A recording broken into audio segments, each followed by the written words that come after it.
John is just fabulous. He is all over the country at car shows, and he is our cruising reporter, traveling reporter.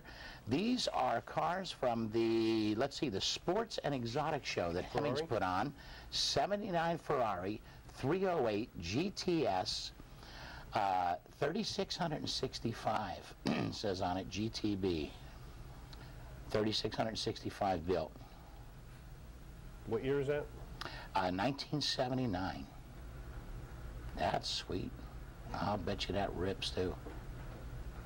75 to 80. Let's see. Had the removable steel panel, which was stored behind the driver. 240 horsepower V-type 8-cylinder, owned by Tony Brodowski out of Massachusetts. You ever work on these, Mark? I did one or two, but try to stay away from them. Look tough to work on. Tough to get parts and... Really? Yeah. So you can appreciate a guy who restores something like this. Oh, yeah. Put some time and effort into it. Yeah. Well, you've seen the ones we brought to the high school show. We had that $2 million Maserati. Now this is... MG? What no, is it says, on the sheet here it says 2009 Allard J2X Mark II. It's a continuation of the original Allard series. Oh, it's a continuation like the AC Cobra. Yeah. That, no, that's the Cheetah. Tangible Toys. Cheetah. Yeah. That's a Cheetah that they're doing. Yeah, so that's a kit. 7 Hemi. Look at this. Ford 9-inch rear, 5-speed, all-tube chassis. That's nice. 370 horsepower out of that. Yeah, it's basically the same thing as a Cobra and a Cheetah. Yeah. It's just it's a kit car. Roger Allard is the owner, out of Quebec, Canada.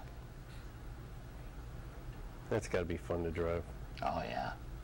I talked to the folks from Tangible Toys. They've sold them all out. They were only making so many. Yeah, he was limited. Here we go.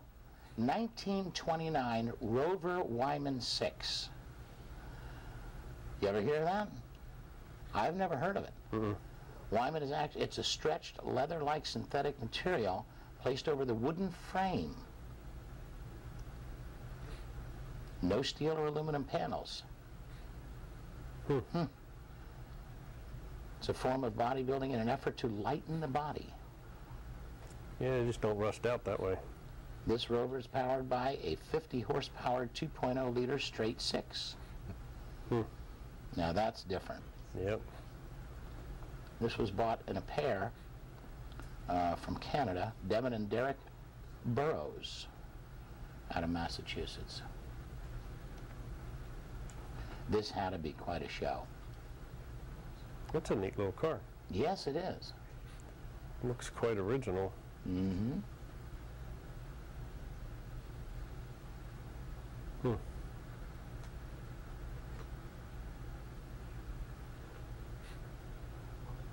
I had never heard of a Wyman. Nope. Here we go. Now this one says 1970 Rover P5B Coupe. A gentleman's club on wheels is how it was touted.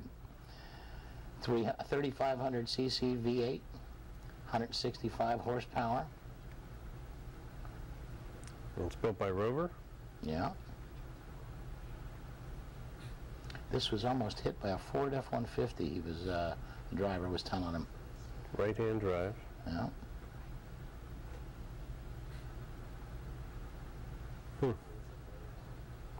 This is the second time it's been restored.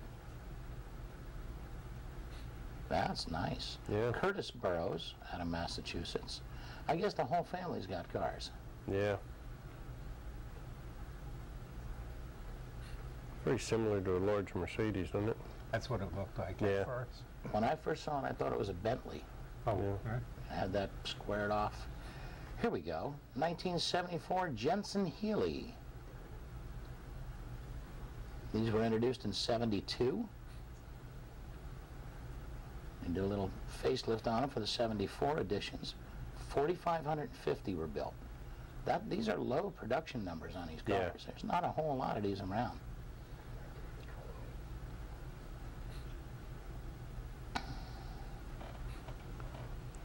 first dealer I worked for sold Jensen Healey's. Says was typical of Jensen as its Interceptor models featured a Chrysler 440 engine.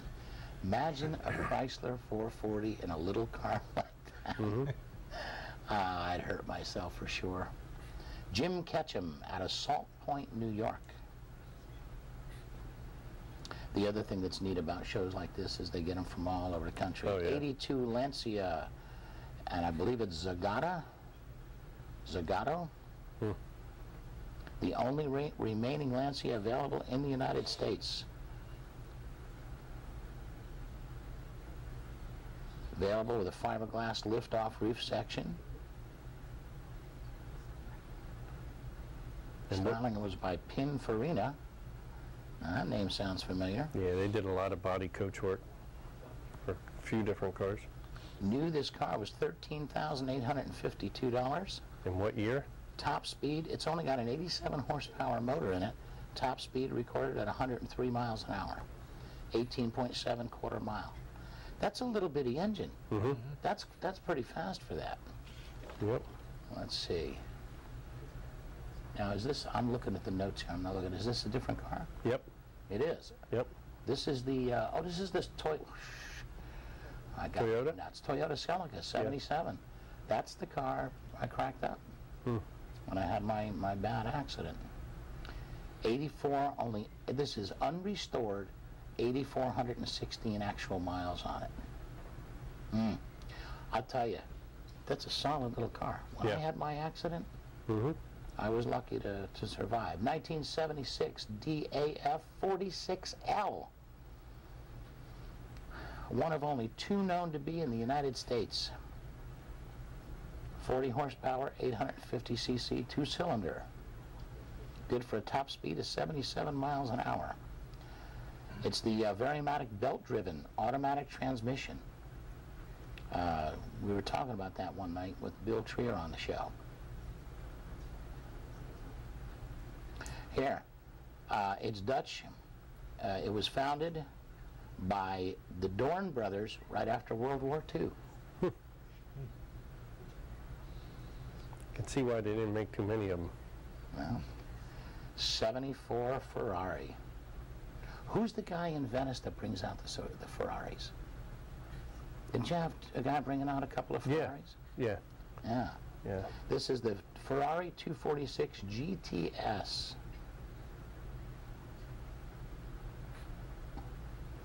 According to the books, he says production says it ended in 73. This one is a 74. Apparently only 1,200 of these were produced.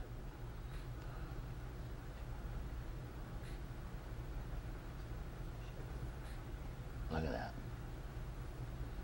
205. It's a V-type 8. Lee Miller is the owner out of Glenmont, New York. Here we go. 1970 TVR Vixen S2. The earlier models were known as the Griffith. Got a Ford V8 in it.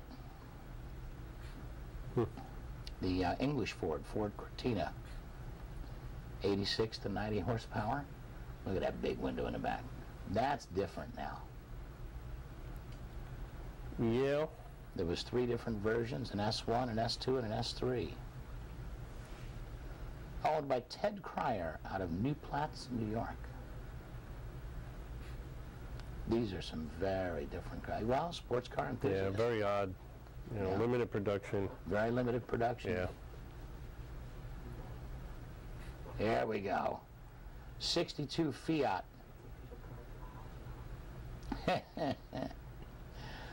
From the looks of it, he took a 62 600D and transplanted an 850 driveline into the chassis. Calls it a pocket rocket. Bob Haley out of Charlton, New York.